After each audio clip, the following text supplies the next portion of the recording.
It's Ivy Slater, and you're listening to Her Success Story podcast, a show where gutsy businesswomen share their success journey. Hi, this is Ivy Slater. Welcome to today's episode of Her Success Story. I have an amazing guest, and I say that so often about our guests, but I feel so fortunate to speak and connect to so many brilliant people. So there's so many women who've accomplished so much in their lives, in their careers, in their businesses, in a variety of ways, and how we learn how they have taken things forward and made their mark is something that has been an enormous piece of her success story. And now we are in our 8th year of sharing these stories. So I have to tell you, it tickles me pink. So today we're welcoming Lulu Essey. She's an award-winning executive creative director who has spent 3 decades working with global brands like Porsche, BMW, Cartier, and Google across 4 continents. Finding her way through her 30-year journey with severe bipolar disorder while building an impressive career is something that is really, really special.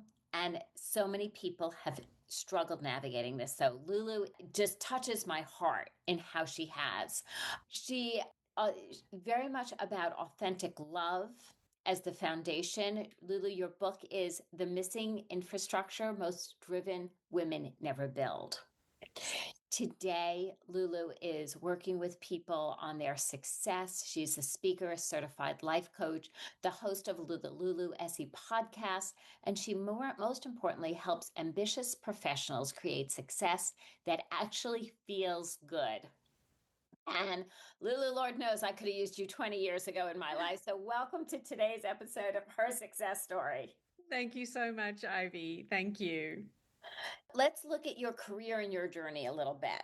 You were a creative director. Share a little bit about that part of your career.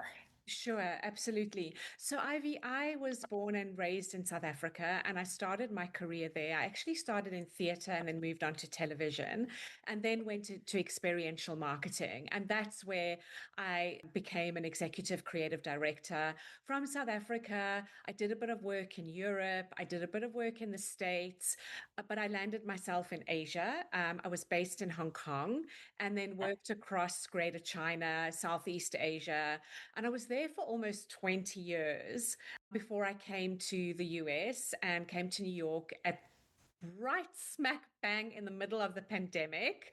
What were you thinking? I don't know. I was just... It's amazing how the stars line up someday. Oh, completely. Well, it's such an interesting part of my journey because I had planned to come before the pandemic hit. Then the pandemic hit, and then we had the US had a problematic administration that banned all visas to the US, but I was so determined I was going to get here. And I got here in October. The city was completely shut down, but that's how I started my journey here. And at the same time, I was building my business, coaching, and with the podcast came later. But, I've always been somebody who's had my career, but then had some sort of coaching or counseling or mentorship that has been happening on the side. So even when you were working in Asia and you were building your career, you always had something in addition going for so long. Yes. Because people ask, how do you get started? Yeah, no, absolutely. My work as a full-time executive creative director was very fulfilling and I loved it. I loved the creative aspect. I loved working with clients, but there was another part of my soul that I needed to feed that I couldn't get from my work. So there was always something, workshops, speaking engagements, there was always something happening on the side. What was the catalyst? Where did the decision come from saying, okay, I'm ready to build something new. I'm ready to build something different. Where did that, I get you are always doing it on the side, but there's that, and I call it that catalyst, that decision moment, that cross section. Yes, absolutely. Well, it was really interesting because in May of last year, I was let go from my full-time position. Here I was, senior vice president, executive creative director, and I got called in, and that was the end of that. So life gave me one big giant push, and it was the best thing that's ever happened to me. It was incredibly, and I use the word brutal mindfully, but it was, Ivy, because what happened was, navigating 30 years of bipolar, I've had bumps in the road and I've had relapses, but I hadn't had a full blown relapse for about 10 years. And Okay. I was in the midst of that when I lost my job. So it was so many things that kind of culminated at once, and I had to find my way through that. And I can tell you now, kind of almost a year later, it was the best thing that happened to me. It didn't feel like that at the time, So but it absolutely was the best thing that happened to me. I have to ask because it's very often so challenging with bipolar disorder to truly build a career that is scalable. You end up in a different kind of position because you're dealing with a whole life challenge, an Yes, illness. yes. And when illness is part of that life challenge, sometimes not everyone can navigate that and a strong career. How did you manage to do that? Well, it was a process and it was with difficulty. However, I have certain principles and practices that are non negotiable for me. Things like sleep, things like regular exercise, things like nutrition. They didn't make the relapses not happen, but they helped me hold on. And because I had a strong personal practice, I was able to hold on to that during those times. And I have to say, I always was fortunate that I was with psychiatrists and therapists who understood my predicament. I couldn't take months off at a time. I'm Right. what I'm what's called a high functioning bipolar. So yes, there were times where I'd have to take a week or so off, but I found a way through. And that was the most challenging thing for me in the whole 30 years is life does not pause so that you can heal. Life Yeah. keeps going. So we need to find ways of managing both and still keeping ourselves afloat.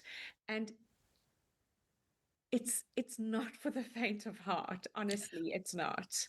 Well, I will say, because hearing these words out of coming from you, in so many of the business owners I work with, and I work with C suite executives and scaling businesses, I will say life is going to happen at some point. Yes. It doesn't matter how, it could be COVID, it could be a personal something, it could be a family member, it could be some life situation is going to happen. Yes. It does in life. It's a Yes. matter how we show up and navigate it. And you're right, none of us can take off a month, 2 or 3 without a very strategic plan to do that. Yes. Right. But Yes. and when life happens, there is no time for planning. Yes. So it's truly, I think, a big part of leadership is how we react and manage when life happens. Oh, completely. I so agree with you. And it brings me to kind of the foundation of everything I teach and my work is around self-love. And people don't really understand truly what the power of that is. And it's different to loving yourself. And I can explain that later. Yes, But please do. but the essence of self-love is no longer being willing to abandon yourself. That's the core of it. And especially women, we're so quick to abandon ourselves, abandon our needs, abandon our voice. So, self love, when you practice it and really get to grips with what it means, it's about that return to self because you are going to abandon yourself every now and again, but it's the refusal to stay gone. It's the refusal to stay away from yourself, and it's how you return. And that's for me the power of emotional resilience. Emotional resilience is not avoiding the falls, not avoiding the business failures or the relapses, but it's how you move through them. and how you frame them. That's where the empowerment is. And I think the powerful thing about self love is you have a very strong foundation of your own worth. So if the business deal doesn't go the way you want it to, if you don't meet your KPIs, your worth is not attached to that. Right. It's not me who failed. It Yes. is, this is the situation, this is how things came down, and we own it and accept it and learn from it. But it's not a reflection of who we are, that we didn't do it right, that we deserve a punishment almost. Oh, completely, completely. And it's not that we all of a sudden are not enough because that business mishap has happened. You are always enough. It's like your worth is non-negotiable, period. And that's not to say that we don't have high standards, but you can be grounded in a sense of self and still be reaching for more, still be striving, still have goals. Absolutely. So yeah. And if anything, the more grounded you are, I think, in yourself and your self love, the more you confidently reach for more, the more ability you have to grow, Completely. because you're building it from what I'll refer to as that strong tree, that strong tree trunk, Yes, the yes, root, strong roots, maybe. absolutely, Ivy. And added to that, you're not constantly searching for external validation. That's very powerful. A lot of women think, I will feel worthy when. And you can fill in when I get the promotion, when I lose the weight, when I have the ideal relationship, when I buy the house. But it's how do you feel worthy now with the debt, with the extra 20 pounds or whatever it is, with the business not quite where you want it to be. Because for me, that's true freedom. And that's when you can flourish and thrive because you're not constantly chasing. Right. And that like brings me to like, what is understanding for ourselves? What does freedom look like to us? So for me, freedom is about that sense of self worth and not relying on what's happening around me to tell me how worthy I am. And to be able to stand in that. And that when freedom is about when the dark times come, knowing at the core of my being that it's temporary and that I can move through it and finding grace. Grace is so important. And I think for women, it's hard to show ourselves grace because we think we're being weak. And it's not, it's kind of knowing when you have the strength to push and knowing when you just need to pull back a little bit. So all of that together comprises freedom for me. But the freedom that comes from not constantly searching for external validation is very powerful. And I don't want to be flippant and say, well, I don't care what people think. That's not what it's about. Because it's not about the external. No, no. That it's not what it's about, because it is not about the external. It's about seeing for ourselves with all of our warts, with a few pieces of ourselves sagging and hanging here or there, and whatever age you are, it does not matter, No. right? But past 18, it goes somewhere. Uh, and standing and looking at yourself truly in that mirror in all your glory and saying, I love who I am, and embracing it. Yes, yes, absolutely. And I validate myself. Yes, yes.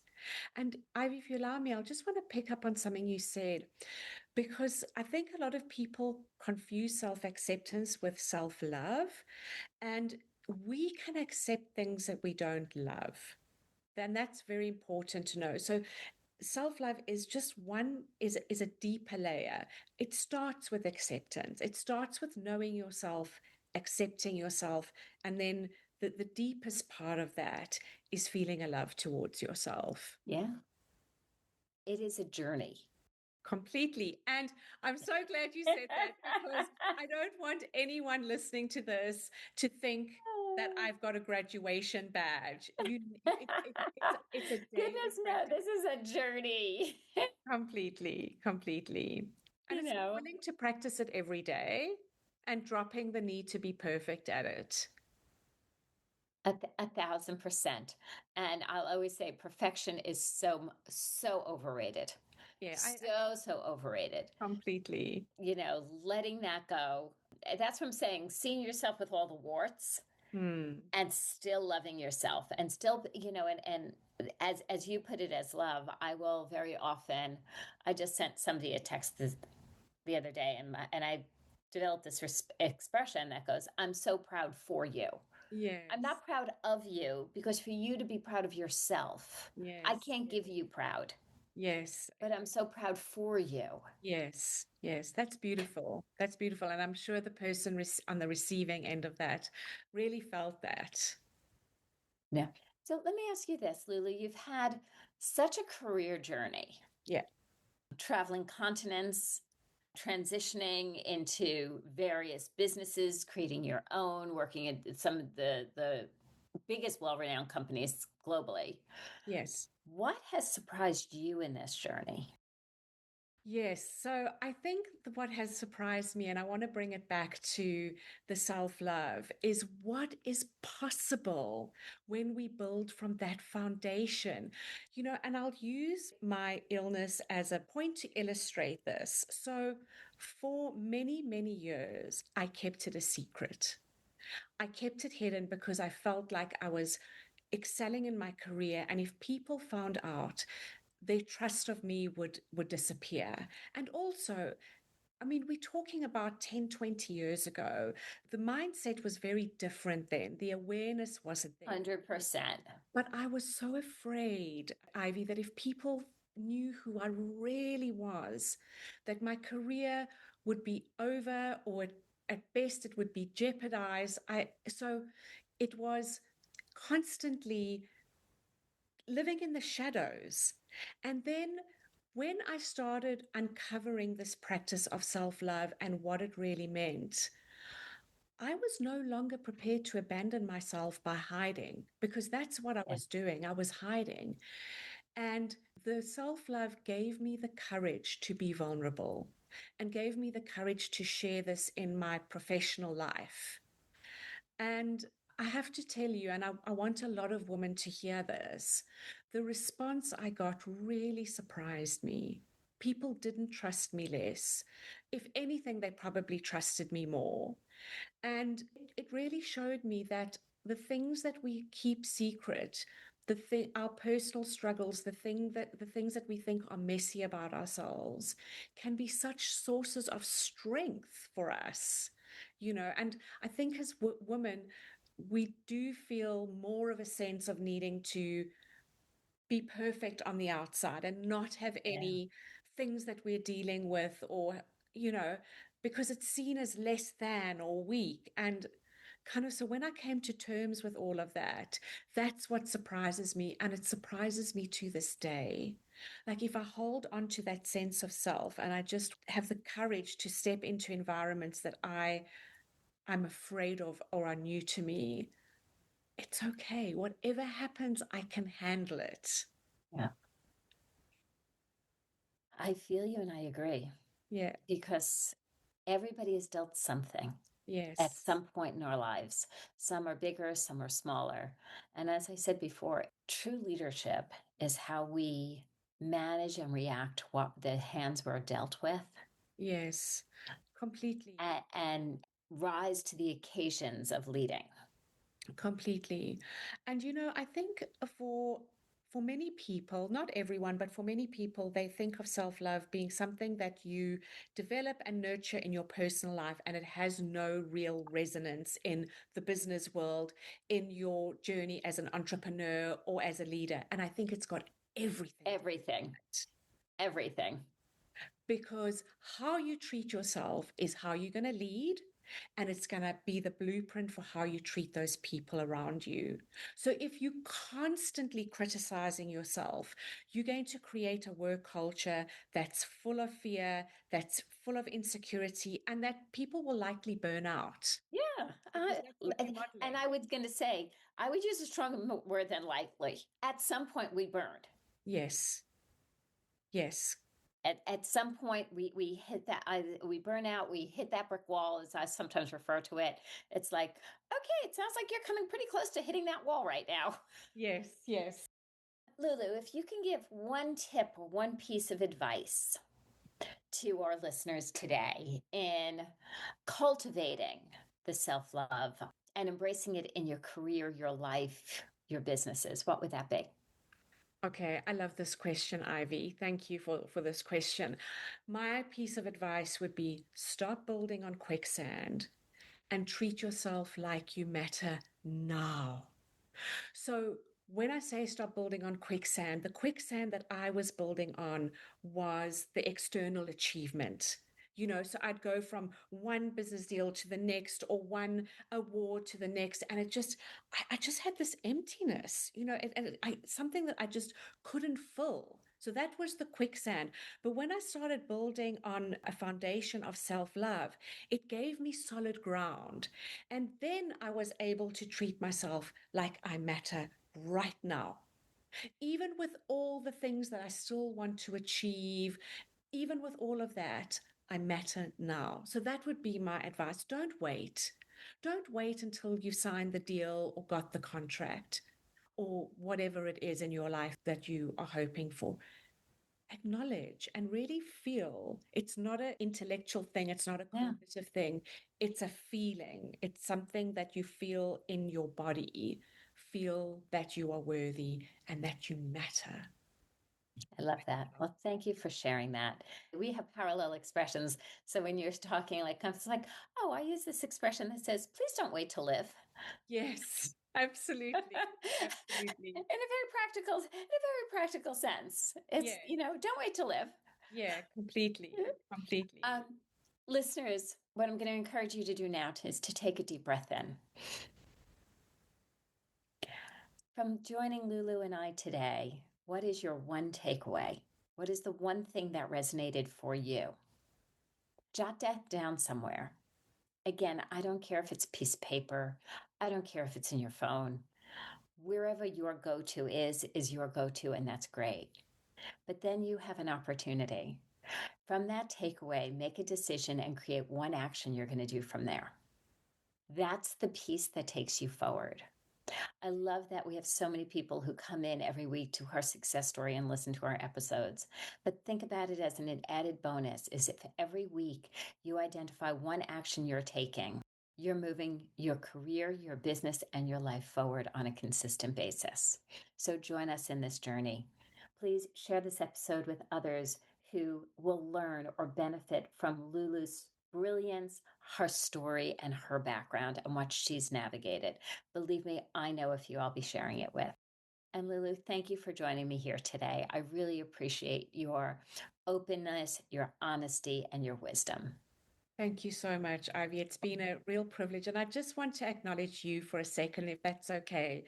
Sure. Because in listening to your podcast episodes, the thing that you've just asked listeners to do really struck with me. It really struck a chord because it's making yourself important enough to make that note and take that small step, because we can listen to as many podcasts as we want, but writing it down solidifies it, and then that small action is then what starts to build momentum. So I think it's a beautiful practice that you invite your listeners to do. Thank you. Everything I do and everything I've done in, I hate to say this, 30 plus years of owning a company is the way I move my businesses forward, the way I move my life forward, the way I embrace it all is committing to myself to the baby steps. As my early years as a dancer, you do a plie every day. Mm. No matter what. If I was a kid and it was my turn to do the dishes, I was probably doing tondus. And I can tell you I was doing tondus as I was doing the dishes. I was always doing something. And it's that commitment that truly creates a journey that is so fruitful and successful. Absolutely. So, listeners, thank you again, and we will see you next week on Her Success Story.